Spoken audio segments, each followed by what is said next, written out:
All right, guys, I'm officially a hybrid athlete, kind of. I don't know, it seems weird to say athlete, but let's explain.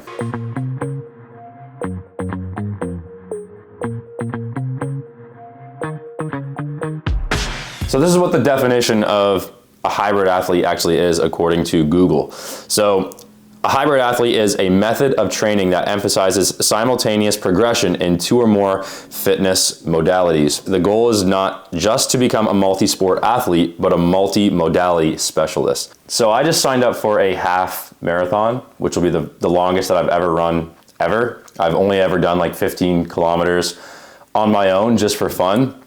I really got into running last year, but this year I'm really I think I'm looking forward to like taking it to the level where I can actually say, you know, hybrid athlete without sort of feeling weird. Like it always feels weird to say athlete when you're not actually like, yeah. So I want to talk about some of the tips for beginners because I'm about a year in as far as like running experience goes. And I think that there's some lessons that I've learned along the way that I want to share with you guys. And tip number one, we're gonna go take care of right now. One of the main issues that I ran into last year when I ran a ridiculous amount of 5Ks every single day for a very long time was, for me, plantar fasciitis. So that's where the arch of your foot starts to cramp up and you just basically experience a lot of pain, and it's almost even difficult to just walk around. And that put my running on hold for a good couple of weeks, and I even pushed myself to just run through it, which was not a good idea. And one of the main reasons that I believe that occurred was because I wore ridiculous, just random fitness training shoes, and I ran in those. You know, if you're at the gym and you're just doing like a 20-minute run on the treadmill, I think it's fine to wear general all-around cross-training shoes. But I think the longer that you go, the more cushion that you're going to need, and you need something that's going to last, something that's durable, something that's not going to break. You know, because I did ruin a pair of shoes last year, and of course they weren't official running shoes. So that's what we're going to do right now. So let's go pick out a pair of shoes.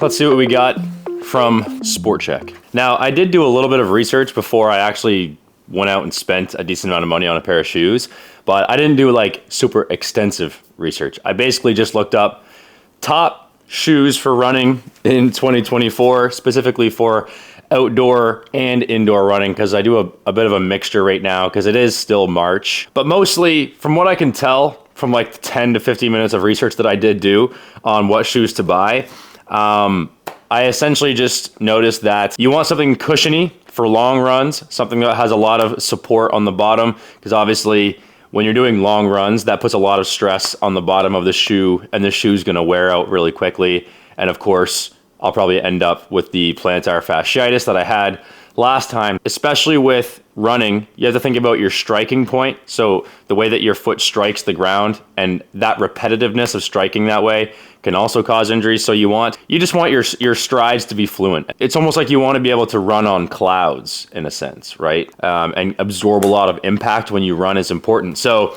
what I went with was a New Balance. Let's get the exact name right here. Now, there was a couple different New Balance shoes on like the top 10 shoes of 2024 list, and this was the one that they actually had in stock at Sport Check.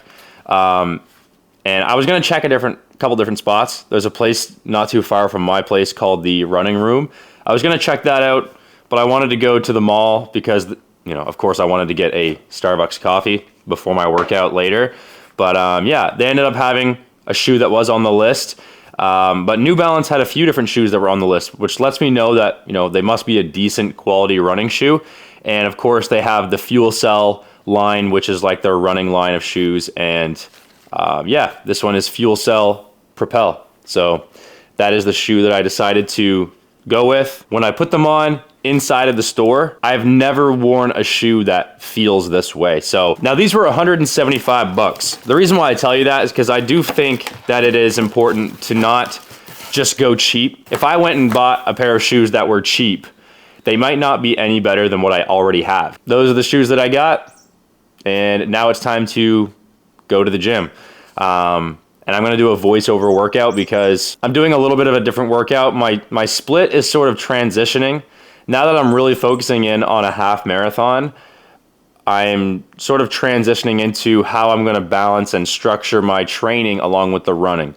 So right now I'm sort of in a trial period with this. So I'm doing a upper body day that has a little bit more emphasis on arms. It's nothing crazy, but I'm gonna break it down for you guys. All right, guys, so I am starting off the upper body day with a warm-up for my shoulders. I do a banded external and internal rotation and some other movements as well that you'll see. But typically I do this on the cables, but today I just decided to use the bands, and actually it was a bad idea because the only band that was available was a pretty strong and heavy band. As you can see, I'm kind of fighting this. It's not ideal for the warm-up, but everyone keeps breaking the lighter bands. I don't know how, but they do. So there's only like pretty strong and heavy bands left. So it's not ideal. But yeah, I should have just went and did them on the cables as normal.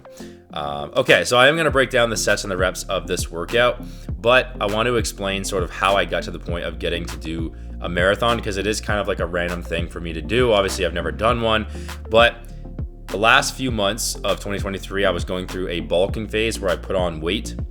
And then my goal was to shed that weight throughout the spring and obviously get in shape for summer.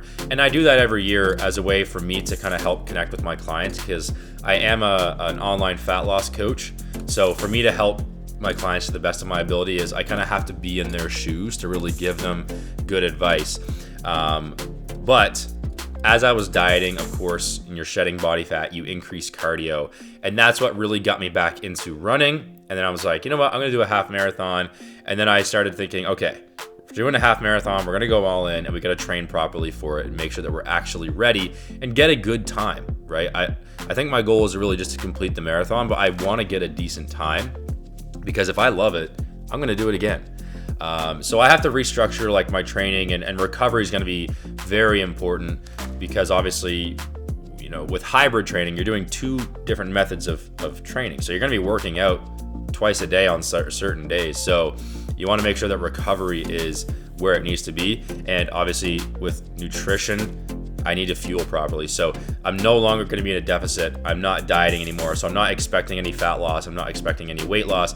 I do think that I will drop some because of the amount of running that I'm doing. But protein and just fueling for those runs is going to be priority for me right now. All right, guys, so let's break down the actual workout here. So essentially last week I sat down, brainstorm how I want this to go, because recovery is going to be ideal, because now my running sessions are pretty much, you know, they're getting to the point where they're at the length of, you know, my actual workouts. So the amount of exercise that I'm doing total, whether it's running or lifting, is like, it's almost double, right? It's gonna eventually be almost double as I get closer to the marathon, but recovery is very, very important. So I sat down and brainstormed how I want this to go. And essentially I'm thinking of doing an upper body, lower body split. So my upper body workouts are going to contain almost everything of the upper body, you know, with the exception of maybe leaving out some arms on certain days. But I want to try to hit everything. So I wrote down some of the main compound movements, those heavier lifts that I want to see in the program, as well as some isolation movements. So basically what I've narrowed it down to is 3 upper body days per week, so I can hit everything the way I want to. And of course my upper body days don't really interfere with my running all that much. I know sometimes they do, like when my chest is sore, I can feel it bouncing, and when it's tender, you know, it affects, you know, especially long distance runs. But for the most part, it doesn't really affect it. So I don't really have to do it this way, but I want to, just to make sure I'm not sore, you know, for days on end in certain muscle groups. And I find lowering the volume per workout and spreading it out with a little bit more frequency is the way to go to, you know, reduce soreness. Now I'm only going to do one leg day a week. I think that makes sense, just because with the amount of running that I'm doing, I can't risk just being sore all the time, right? So one leg day a week. I'm just going to push really hard, stick to the basics, the fundamentals. And of course, I already selected some exercises that I like, and maybe I'll break that down in another workout or in another video, sorry. But yeah, this is actually the 3rd upper body day of the week. So I'm getting close to feeling comfortable with where everything is at right now. So this workout is really emphasized on the arms. Now, each upper body workout is going to be unique in its own way, that there will be a tiny little bit of volume on each group. So the first upper body day that I'm doing is emphasized on the chest and the back. So there's a little more volume on chest, a little more on back. Day 2 is going to have a little bit more volume on shoulders. And then day 3 will have a little bit more volume on the arms. And of course, I am still hitting everything on each upper body day, other than I've decided that there are certain days that I don't need to do, any triceps or any biceps directly, because there's only so much room within 3 workouts. So I want to make the most of it and pick, exercises that are also going to, multi-joint exercises that recruit multiple muscles. I think those are going to be very beneficial. And of course, the leg day, I want to stick to things that are basic.